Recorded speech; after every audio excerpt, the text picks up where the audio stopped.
established that persons who have recently died have been returning to life and committing acts of murder.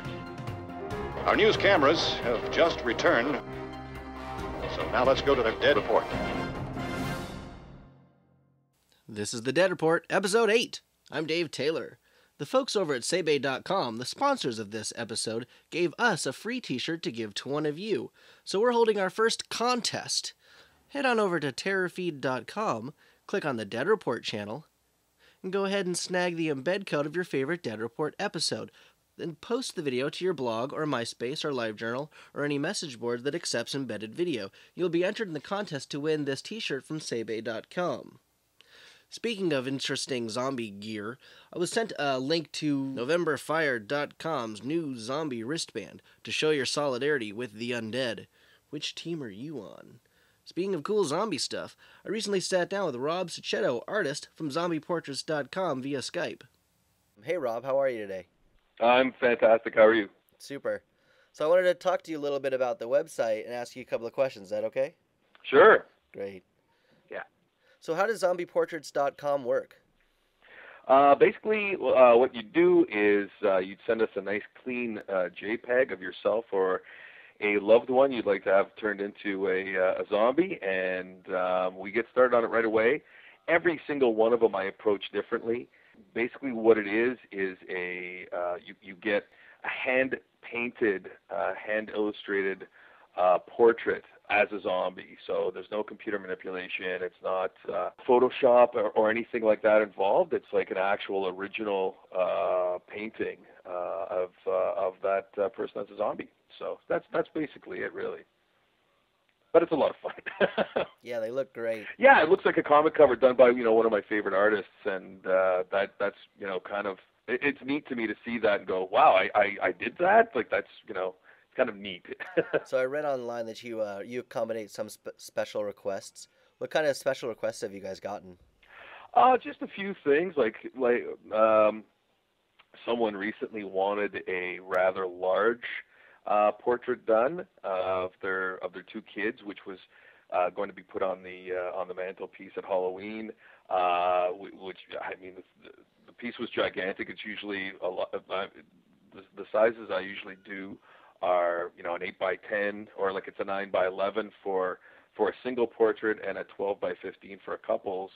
But that one was, I think, like a 20x30. So it was a huge poster, original, painting. And we get all kinds of like special requests, like, adding pets and, a few little specific things, not anything too radical, but I'll entertain basically any idea that people have to a degree. Well, so I saw a new product on ZombiePortraits.com. Your new movie posters. Yeah, those are kind of inspired by favorite movies of mine, and I thought I'd have a go. Just I think it was a slow time. It might have been a slow time during the summer, and I thought I want to keep doing zombies. So I decided to illustrate a couple of knockoffs of famous posters, I guess. One of them is fashioned after The Usual Suspects, and I called it The Usual Zombies. It's very complex, but and the other one is Scarface, which I've retitled as Dead Face, and they're basically just zombie reviews of those posters. So again, a lot of fun, and they're kind of again tongue in cheek and very gory. They are a lot of fun. So go on over to ZombiePortraits.com to get your own personalized zombie portrait. Thanks for talking to us, Rob. Hey, thanks a lot for having me. Sure. We're the Living Dead Girls, and you're watching the Dead Report. I'm the Zombiemaster here at Bump of the Night Productions in the Greater Bay Area of California to interview Chuck Jarman, owner, proprietor, and head sculptor. What got you into effects and prop making? It was one of those things where basically when I was a kid, I was just a big fan of, since mostly growing up in the 70s. Growing up in the 70s was a major influence for a lot of stuff for me, from Dawn of the Dead and the Friday the 13th series, I was always a big fan of the gore and slasher films and stuff like that. So I just always wanted to be a part of that and be an effects artist. And I love my big love for horror films was really a major part of it. So you have a number of zombie movie properties that you are making masks for. Why don't you tell us a little bit about those and how you acquired them and any plans you might have in the future? Oh, yeah. Well, we own a few different licenses obviously besides zombies and stuff like that. We've done everything from Fulci, it's Fulci Zombie, to Day of the Dead with, Dr. Tongue and Bub. And then, let's see, I have to think what other licenses we have. We did House of a Thousand Corpses with Rob Zombie, and we've been really lucky that a lot of people have actually approached us. We haven't had to do a lot of approaching to others. A lot of chasing. Yeah. Literally, I got a telephone call, and I got a call on the intercom, and it's my wife going, "Hey, honey, Rob Zombie's on the phone." And it's like, what the hell? Hello? Hey, man, you want to do House of 1,000 Corpses? Yeah, let me think about it. Okay. Like, sure. I'm all, well, why didn't you go to Don Post? Well, they just said they weren't interested. They said this movie was going to stink, and then didn't look like it was going to go anywhere. And I'm like, well, I think it's awesome. I've been waiting 5 years for this thing to come out. So, I mean, that's basically how that just fell into place like that. And, and that was cool, man. What a great honor. And then with Day of the Dead, and that was another one. That was hooked up through Rotten Cotton T-shirts. Because Rotten Cotton and I, Sean, we go back, years and years and years. And Sean was working with them to do the T-shirts, and he told them, yeah, I know Bump of the Night, and we'd love to do a mask for Bub and Dr. Tongue, and they called me, and hey, do you want to do this? Sure.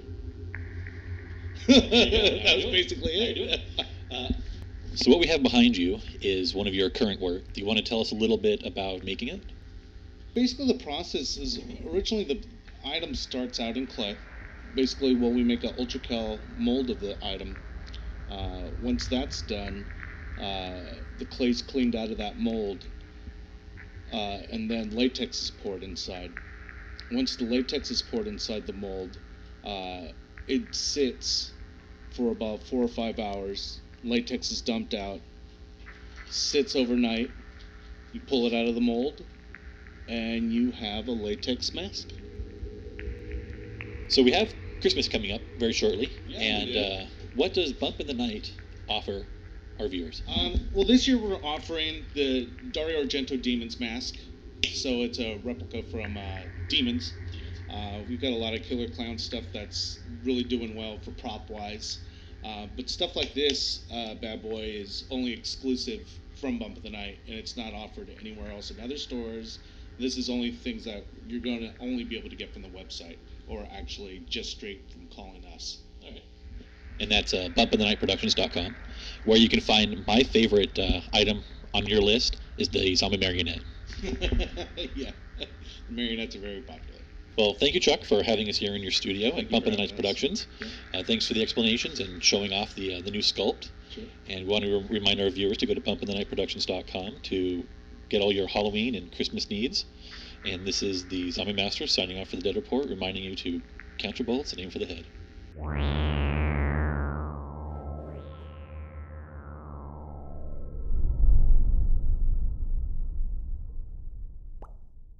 The Dead Report is filmed in high definition. If you'd like to subscribe to The Dead Report, go to podcast.thedeadreport.com. Thanks for watching, and that's another one for the fire. Good shot. Okay, he's dead. Let's go get him. That's another one for the fire.